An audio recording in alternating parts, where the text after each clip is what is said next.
জানাতে আমাদের সঙ্গে যুক্ত হয়েছেন আতর নিয়ন। আতর, একটু জানতে চাই যে এই সফরে কি কি কর্মসূচি থাকছে আইএমএফ এর এই প্রতিনিধি দলটির, এবং আজ প্রথম দিনে তারা কেন্দ্রীয় ব্যাংকের সঙ্গে আলোচনা করবে, সে আলোচনায় কি কি বিষয় থাকতে পারে?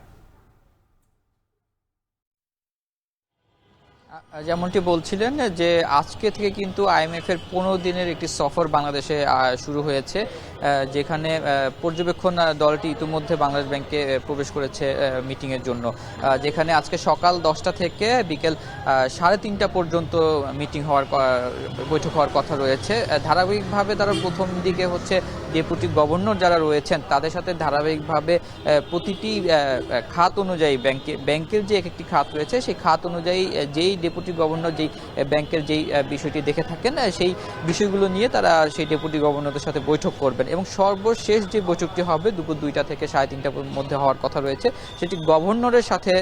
প্রথম দিনের একটি শুরুর মানে আইএমএফ এর সাথে বাংলাদেশের যেই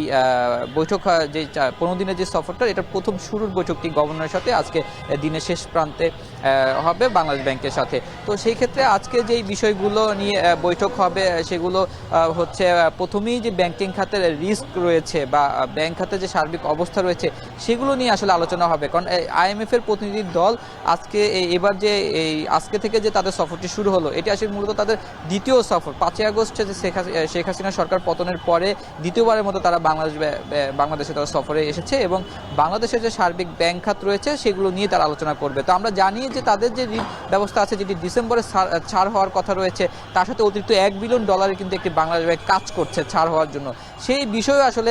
আসলে কিছু আলাদাভাবে কিছু বিশেষ সংস্কারের ব্যাংক খাতের জন্য আইএমএফ পরামর্শ দিয়ে থাকবে, যেগুলো বাংলাদেশ থেকে বাস্তবায়ন করা হবে বলে জানানো হয়, যে কারণে হচ্ছে তারা এই সফরে বিশেষভাবে সেই বিষয়গুলো তুলে ধরা হবে। তো এই ছিল আইএমএফ এর সফরের আজকে প্রথম দিনের বৈঠকের শুরুর সর্বশেষ তথ্য। ঢাকায় 15 দিনের সফরে এসে প্রথম দিনে বাংলাদেশ ব্যাংকের সঙ্গে বৈঠক করছে আইএমএফ এর প্রতিনিধি দল, সেই বিষয়ে জানাতে আমাদের সঙ্গে বাংলাদেশ ব্যাংক থেকে যুক্ত ছিলেন আতর নিয়ন। বিশ্বের সবচেয়ে মজবুত আরএফএল